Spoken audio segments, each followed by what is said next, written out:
Welcome back everyone, time to do another full comparison for the most part between the newly released PlayStation 5 and the 5 digital against an older console that came out a couple of years ago, which is the PlayStation 4 Slim. Now, I'm sure a majority of you guys already have seen both of these consoles, but never have you guys seen them together most probably. I think this is one of the first Slim comparisons, probably not. Now, what I can tell you is, and this is such an obvious answer, if you have all the money in the world, then obviously getting the PlayStation 5 is the best way to go. You're going to be getting just more of a console, it's just going to have more of a future, and it just genuinely makes more sense if you just go and pick up a PlayStation 5 over the PlayStation 4 Slim or really any other PlayStation 4 for the most part. But it doesn't necessarily mean that if you have the PlayStation 4 Slim or really any other PlayStation 4 that you have to go and update to the PlayStation 5 right now. And what I basically mean by that is with the PlayStation 4 Slim, you're still getting a lot from that console, Yeah, it's not necessarily perfect and it's not like the best console in the world,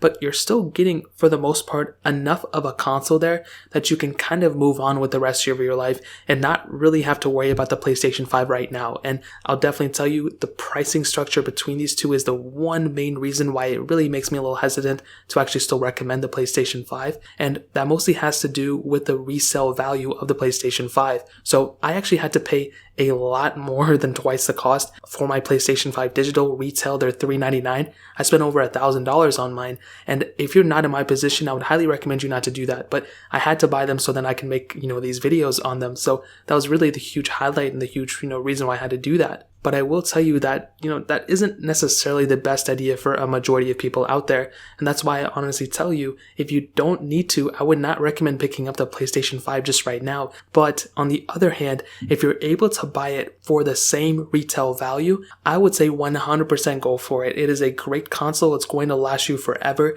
And I would recommend it if you can get it for resale value, the digital for $399 or that top tier one, the PlayStation 5, disc version for $590 or $499, sorry. I would highly recommend you to get that. That just makes way more sense to me. However, like I stated, it's very, very hard to do that. So if you're able to do it, by all means, go for it. It's going to last you for a very long time and I would highly recommend it. But the PlayStation 4 Slim, you can easily get them on eBay for, I think, less than $150, probably around that $150 to $200, and it still has a lot of life left in it. And what's really, really nice about the PlayStation 4 Slim, and one of my favorite things about it still, is the fact that it's such a small console. It's not a ginormous machine by any means. It's very small. It doesn't take up a lot of space versus the PlayStation 5, which is one of the biggest consoles I've ever seen in my life. And it definitely is like a piece of art, but it's definitely a humongous machine for sure.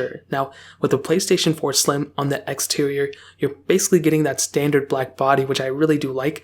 I still really like how this console holds up. It doesn't feel cheap, but you're never going to feel it. It honestly does feel kind of cheap, I'm going to be honest, but it doesn't look bad. And it looks very minimalistic and looks very modern still, so many years later. Now, on the front, you do have 2 USB ports, which is awesome. I kind of wish it had some on the back too, but it's totally okay. You do have them on the front, so you can easily connect a controller, and you can connect, an external hard drive or SSD. I don't know if these support it, but you have the ability of upgrading the storage within this too, with the front 2 USB ports, which is really awesome. And on the back, you have the auxiliary port, you have the AC adapter, the HDMI port, and then the Ethernet port as well. So you have a decent amount of, selection of ports to choose from. For the most part, it's not anything too crazy. But on the PlayStation 5, on the other hand, now I do have the digital version, but the internals are exactly the same for the digital and non-digital. So I'm just going to say the only difference is the disc. On the outside of the PlayStation 5, on the front, you have that standard USB port, which is great, but you do have that USB Type-C port, which in my opinion is one of the biggest differentiating factors between going from a PlayStation 4 Slim to the PS5. That in and of itself is going to future-proof you like crazy. That is a huge asset, and that is one reason why I really looked forward to the PlayStation 5 for having that one USB Type-C port on the front. I wish it had more, but even one, that's a great thing. I'll take it. Now, on the back of the PlayStation 5, you're getting another 2 USB ports, which is great, and then the standard Ethernet port, HDMI, AC adapter, all that stuff. And, this console has a plethora of, ports to choose from. You can go ahead and expand the internal SSD to even more storage if you want to. And that in and of itself, like I stated, is a huge asset for the PlayStation 5. Now, on top of that, the internals are completely different for the most part, as far as I know. Now, I think the PlayStation 4 Slim is still a pretty good console, but the PlayStation 5 takes it to a whole nother level. So internally, they both have 8 cores within them. So if you don't know what that means, basically, they both have the 8 cores. There's really nothing I can say about it. The PlayStation 4 Slim's cores are clocked at 1.6 gigahertz. The PlayStation 5, on the other hand, is clocked at 3.5 gigahertz. So that's an insane amount of power that you're going to have from the PlayStation 5 than the PlayStation 4. Now, we think the PS4 is still going to be good enough for the most part, but with that PlayStation 5, with its extra power, it's going to be able to handle higher refresh rates for games, higher resolutions for games, and just upscale your games better. So current PlayStation 4 games should theoretically look better on the PlayStation 5, which is something I look super forward to. I need to get more PS4 games to test them out on here, but that's a huge thing for the PlayStation 5 and a humongous reason. That in and of itself, the difference in the cores is awesome. That's awesome, right? But you're also getting an SSD built in to the PlayStation 5, and this is a huge thing too. I mean, let me tell you, the hard drive on the PlayStation 4 Slim was good enough for the most part. I think at the time we didn't have an SSD to compare to another console with it, so it was perfectly fine. I wasn't really freaking out about it too much. I'm not even that big of a gamer, so anything that can make me talk about a console longer, I'm okay with it. But you're going from a 500 gigabyte hard drive on the base model of the PlayStation 4 Slim to an 825 gigabyte SSD on the PlayStation 5. So that is a huge difference in my opinion. I know a lot of people may not realize that, but your write times are going to be faster, your load times are going to be faster. Really anything that involves reading from the file is going to be faster on the PlayStation 4. So you're going to be waiting less for games. As long as your network is the same connection, you're going to be having a way better experience on the PlayStation 5 in terms of just the raw performance than the PlayStation 4 Slim. But on top of that, as if that wasn't enough, you're also getting twice the amount of RAM on the PlayStation 5. So you're getting 8 gigabytes of RAM on the PlayStation 4 Slim, but on the PlayStation 5, you're getting 16 gigabytes of RAM. And like I said before, that is a humongous asset for that PlayStation 5. It's not necessarily going to be like twice as better, but it could be, who knows? I haven't tested it out as much, so I will have to test it out further on my second channel, and then further I'll tell you guys from there. But that is a huge asset for the PlayStation 5. It is a performance heavy machine, and that is why I would 100% say the PlayStation 5 is the better console every single which way you look at it. The only real advantage that the PlayStation 4 Slim has, and it's a pretty big advantage compared to the digital PlayStation 5. Now this is only specifically focused on the digital PlayStation 5 that I also have. It isn't really the best when it comes down to, the game selection in terms of the disc quality. So you're always going to have to purchase brand new games on the PlayStation 5, the digital one. Whereas on the PlayStation 5, the disc one, you can actually go and purchase, a bunch of used games, whether PlayStation 4 disc or PlayStation 5 disc, just in the used market, and that's going to save you a bunch of money. The difference in the price tag, which is $100 between those two models, is going to outpay itself in no time with the PlayStation 5 disc one if you constantly just go and buy used games for that console. And you can buy a game lot of just a bunch of games in one specific thing. It's not really going to matter right now, but it's going to matter a couple years from now when people are selling their games and you can get them for pennies on the dollar. And that is a huge thing for the PlayStation 5 disc one over the digital one. And the PlayStation 4 Slim does have a disc slot. So that is a huge thing for the PlayStation 4 Slim over the PlayStation 5 digital, is that you do have that disc slot on the PS4 Slim. Then the digital one doesn't have it. But I even think then the performance gains and just the overall better experience that you're going to get from a PlayStation 5 digital one is just still going to far outweigh what you're going to get from a PS4 Slim. And on top of that, the controllers have also gotten a pretty big upgrade as well. So the standard PS4 Slim controller, which is the same one for all consoles for the PS4, was a pretty decent one. It was familiar pretty much for the most part, and I'm pretty sure every single person has probably seen this type of controller by now. But with the PS5, that controller has taken an extra level. The vibration motor inside that controller is extremely good. I really like it. The adaptive triggers on the back are awesome as well, and it just makes it feel like that much better of a console. The controller, I feel like, is overlooked by a lot of manufacturers sometimes. I feel like Microsoft kind of overlooked it this year, to be honest, but Sony didn't, dude. They really showed up and they made an amazing controller for the most part. And I'm going to tell you, the controller is something you're interacting with all the time.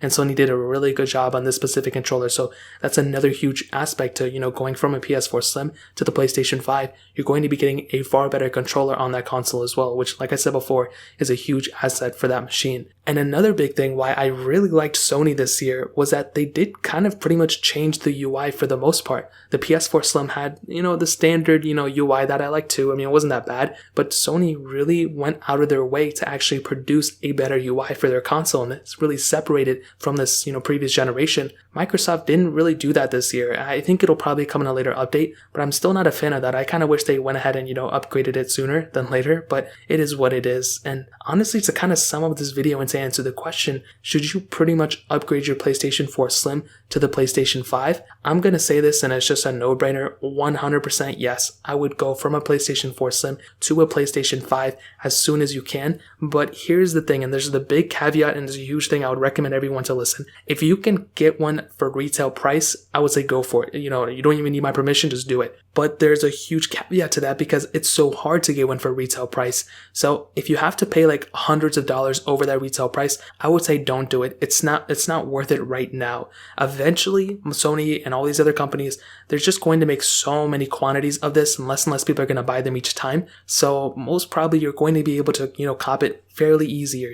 It's probably not going to happen next week, probably not next month, but within a couple of months from now, if you keep trying, you can probably get one for retail price. If you don't want to do that, then obviously get one brand new. But I don't think anybody should be in a rush to go pick up a PlayStation 5 right now. And the main reason for that is because the games that are exclusive for the PlayStation 5 is, most manufacturers are going to develop games, currently for both consoles. There's a few like exclusive games for the PS5, but other than that, most of the games that you can play on the PS5 can still be played on the Ps4 Slim. And that's why I'm saying it's not really that pertinent of a thing to go and get it right this second or right this week. If you don't need to make videos about it like I do, then, by all means, I would recommend you to wait for it. Just wait until you can get one for retail price, or at least they become much, much cheaper in the resale, market. I will tell you, you're really not missing out on too much right now. Because the PS4 Slim is kind of at its end of life, it's not going to, expire tomorrow or next year, but within the next, I think, year to year and a half, that's when we're going to see a huge transition away from the PS4 lineup as a whole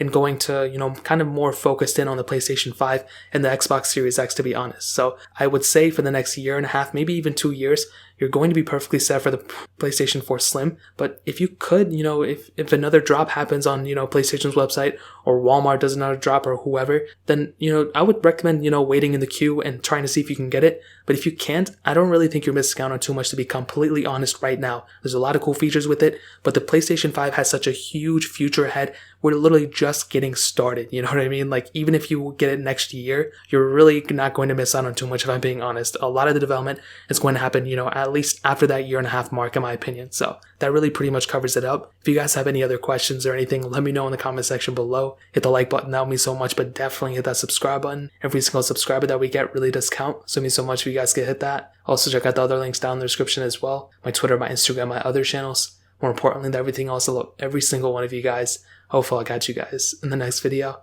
Peace out till then.